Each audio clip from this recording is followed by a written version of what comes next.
ሁሉንም ወንዶች ግንኙነት ላይ አንበሳ እንዲሆኑ የሚያደርግ አንድ ሚስጥር ልንገራችሁ። ልምምድ ተለማመዱ። በሳምንት 3-4 ግንኙነት በማድረግ ተለማመዱ። ከአንድ ዙር በላይ ግንኙነት በማድረግ ተለማመዱ። ስለ ግንኙነት በማውራት ተለማመዱ። ፍላጎታችሁን የመግለጽ አይነት ነገሮችን ተለማመዱ። ባለቤቴ እንዴት ነው ማስደሰት ያለብኝ የሚባለው ነገር ተለማመዱ። ከምንም ነገር በላይ ደግሞ የተለያዩ ፖዚሽኖችን ግንኙነት ማድረግ ተለማመዱ።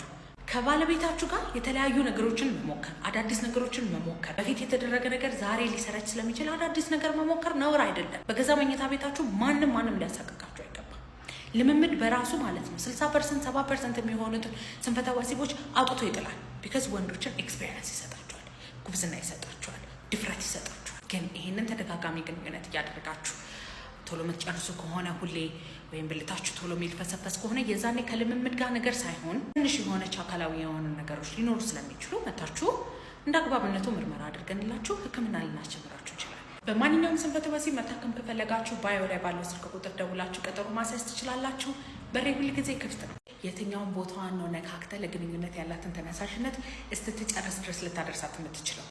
ጆሮ፣ ከንፈር፣ አንገት፣ እዚህ ጋር ያላት የትከሻዋ እብጠት ወይም አጥንቷ እዚህ ጋር ማለት ነው። ጡቶቿን፣ ብልቷ አካባቢ፣ ከጭኖቿ መካከል እና ከሆዷ እስከ ብልቷ ድረስ ያለቿ መገጣጠሚያ ፓርት ለግንኙነት ያላትን ተነሳሽነት በጣም የሚጨምር ነገር ነው።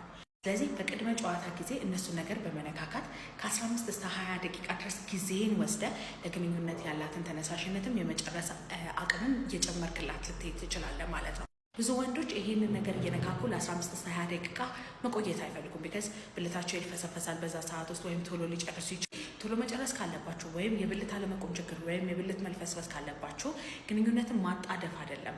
ቶሎ መጨረስ ካለብህ ውስጥም ገብተህ ትጨርሳለህ። የብልት መልፈስፈስ ካለ ብልቷ ውስጥም ከገባ በኋላ ይልፈሰፈስ ነው። መጨረስ ካለባችሁ የብልት መልፈስፈስ ካለባችሁ ከስር መሰረቱ ነቅለን ማስተካከል እንችላለን። በማንኛውም ስንፈተ ወሲብ መታከም ከፈለጋችሁ ባዮ ላይ ባለው ስልክ ቁጥር ደውላችሁ ቀጠሮ ማስያዝ ትችላላችሁ።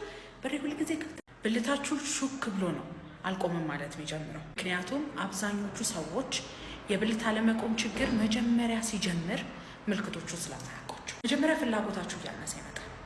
ግንኙነት እጅ እያላችሁ ይመጣል። ከዛ በኋላ ቀስ ብሎ የመጀመሪያ ዙር ጥሩ ያገለግላችኋል። ከዛ ሁለተኛ ዙር እምቢ ማለት ይጀምራል። ሰዓት ማርፈድ ይጀምራል። ታገሉኝ፣ በጣም ብዙ ነገር ያስፈልገኛል ለመቆም ማለት ይጀምራል። ከዛ በኋላ የመጀመሪያ ዙርም ወይ ጠንካሬ ሳይኖረው መቆም ይጀምራል፣ ወይም ደግሞ ልክ ቆመ ምናምን ብላችሁ ልገቡ ስትሉ ውርድ ይላል፣ ይልፈሰፈሳል። ጧት ላይ ደግሞ መጀመሪያ በሳምንት 3-4 ጠንክር ብሎ ይቆም ነበር። ከዛ በኋላ ጥንካሬ እያጣ ይመጣል። ከዛ በኋላ በሳምንት 1 ቀን፣ በ2 ሳምንት 1 ቀን እያለ የሚቆምበት ሰዓት እየቀነሰ ይመጣል። ከዛ በኋላ ድርግምግም ብሎ ይላል። ገና ፕሮሰሱ ላይ ያለ ገና ድርግምግም ብሎ ሳይጠፋ በፊት ሕክምና መጀመር የሕክምናውን ሰክሰስ በጣም ከፍ ያደርገዋል። እነዚህ ምልክቶች እያያችሁ ከሆነ መታችሁ ተመርምራችሁ ሕክምና እናስጀምራችሁ። በማንኛውም ስንፈተ ወሲብ መታከም ከፈለጋችሁ ባዮ ላይ ባለው ስልክ ቁጥር ደውላችሁ ቀጠሮ ማስያዝ ትችላላችሁ። በሬ ሁል ጊዜ ክፍት።